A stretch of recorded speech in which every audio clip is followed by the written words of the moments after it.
With the torso, it is fairly easy to build. I did make an error, which was I forgot to insert this part at the bottom when I was assembling the torso area, and then I have to separate the parts again and reinsert this part, but it wasn't too difficult, and luckily I haven't completely clipped in all the parts, otherwise it would be a little bit more tricky. The shoulder I could show you now. You can see the mechanism. So the chest, it can be moved forward like this. Let me try and pull it out. So like that, you can see you can pull out compared to the opposite side, and you can see the mechanism underneath. So that goes back, and then it's still quite tight at the moment, but you can see the trough where the plastic followed the guide to come out. It's like that. It's pretty cool. One thing that you need to be careful of is this part here. It's like a shape of 8. You need to make sure you put the right side according to the instruction manual. They look very similar, but one side is completely flat, whereas the other side of the circle, it has a rounded edge, and this is the same for this right hand side one as well. So make sure you don't put them the other way around. And I think that's the only tricky bit, or the bit that you need to pay extra attention. It's just that 8-figure parts. And also when you are trying to clip this part through the 8-figure as well as this other separate hinge, they are quite hard to clip into, so you need quite a bit of force to make sure they clicked in properly. And it's the same as that side. I didn't bother to polish the poly cap because it's going to be hidden anyway. These parts here, the blue, there was a cut marks here and a cut mark there as well, but I've tried my best to polish it as smooth as possible so it doesn't show. And yeah, everything else is pretty straightforward. I can show you the torso movement as well. So you can see the split on the upper torso here, and then you can do the further bend as well, which is cool. Does it go sideways? Yes, it does. So it does lean left and right, which is cool. Oh, I've just undone that part.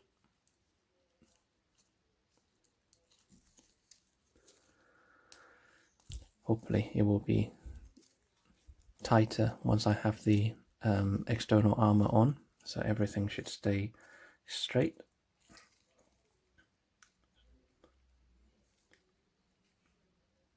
Pretty cool. So let me collapse the front chest area.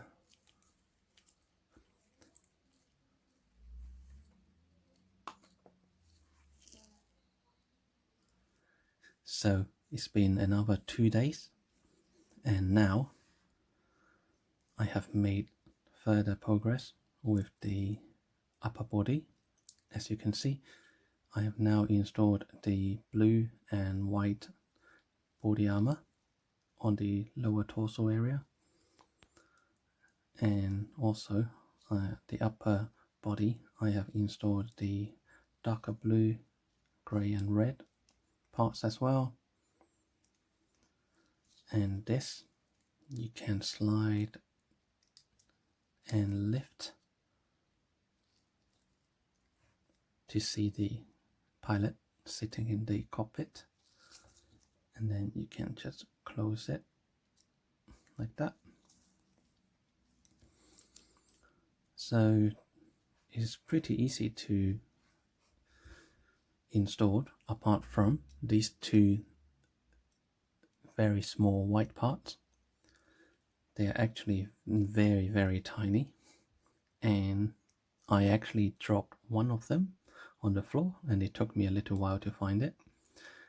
So be careful when you're cutting these parts out from the runner. You can easily,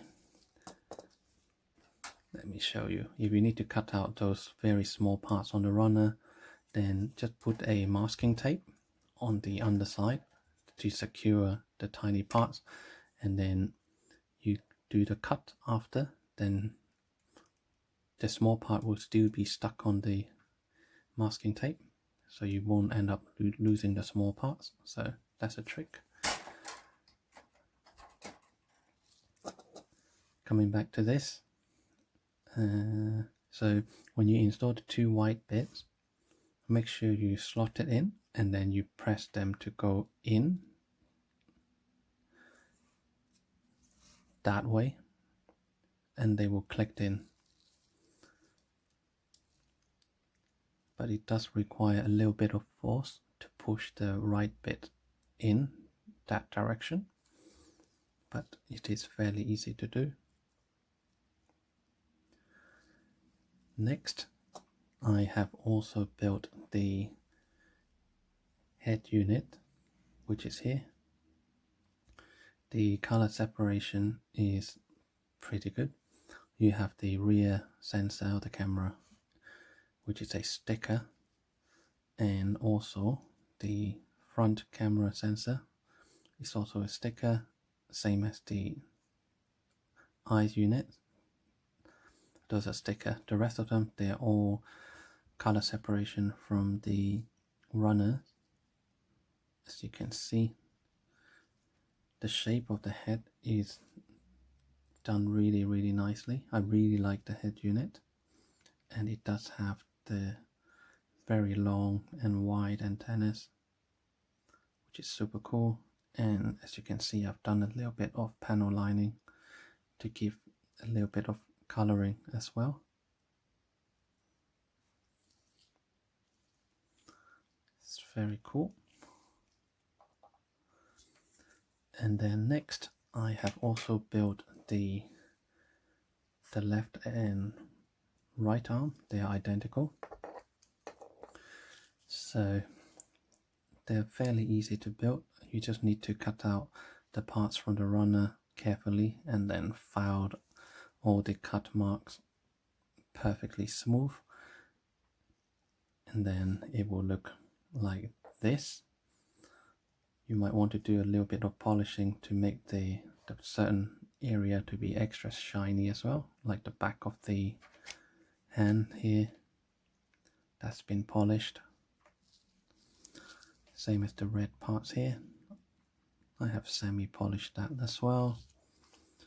And also the shoulder armor, I have done a partially polish as well. I'm not sure if you guys can see it.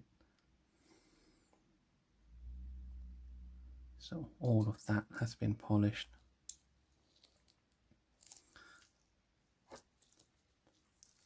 Pretty cool, and you just need to follow the instruction, and the arms are fairly easy to build. There's no difficulties whatsoever. And the hand, I have picked the opened hand. So those four fingers are connected as one part. The thumb is on the ball joint, so you can move that around. And obviously you can change the open hand to closed fist or the pulling trigger position as well.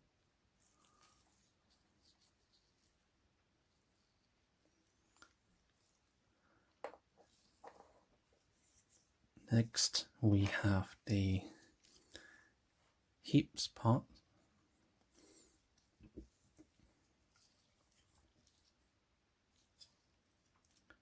Again, it's not difficult to build, you just need to follow the instruction. Here I have semi-polished the front skirt. As you can see, it's a little bit polished. And I haven't done the rear as yet. You can see there's still more matte white color, whereas the front one is definitely a bit more shiny. And then the red is definitely polished.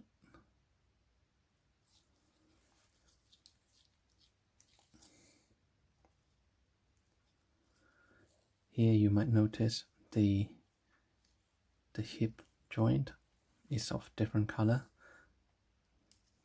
The left and right hips, so those are metallic parts.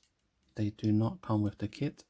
I have decided to buy them separate on eBay, and they are specifically for the master grade Freedom Gundam, and I think they are between £5 to £6 British for the pair. And I would definitely and strongly recommend you to replace them, because there are a lot of other Gundam builder that have experience breaking these parts. So strongly recommend you to buy the metal parts for this. And I'll show you the one that comes with the runner, and it comes with runner J. You have got two of those, they're identical, and it is part number J4, which is this. This part here is kind of weak, so it's quite easy to twist and break. So if you don't want to experience that, make sure you replace this runner J part 4 with the metallic, sorry, not metallic, with the die-cast parts. So I won't be using the part J4 for sure, because I have the metal replacement. The rest of it is pretty easy to build. And I am now in process of building the, well, one of the feet. I don't know if it's the left side or the right side. It is fairly easy to build as well. And as you can see, I have partially polished the blue area, because there are a few cut marks, but I've cleaned it properly. So I shall carry on with the other side as well.